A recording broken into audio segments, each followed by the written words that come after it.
Maturity আর আত্মসম্মান, এই দুইটা জিনিস মানুষকে ভেতর থেকে বদলে দেয়।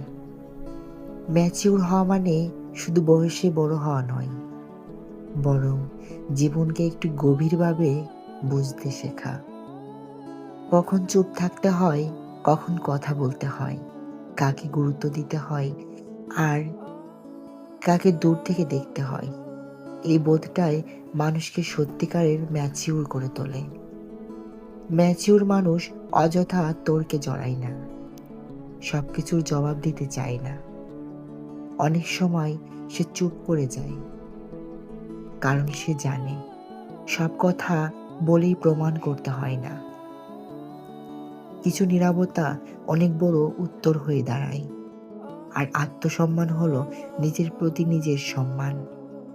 যেখানে নিজের মূল্য নেই, সেখানে বারবার নিজেকে ছোট করে রাখা আত্মসম্মানের কাজ নয়।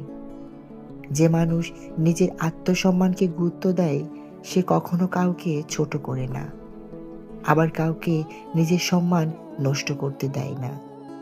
ম্যাচুরিটি মানুষকে ধৈর্য শেখায়, আর আত্মসম্মান মানুষকে মাথা উঁচু করে বাঁচতে শেখায়। জীবনে সবকিছু হারিয়ে গেলেও যদি এই দুইটা জিনিস নিজের ভেতর থাকে, তাহলে মানুষ কখনো সত্যিকারের অর্থে হেরে যায় না।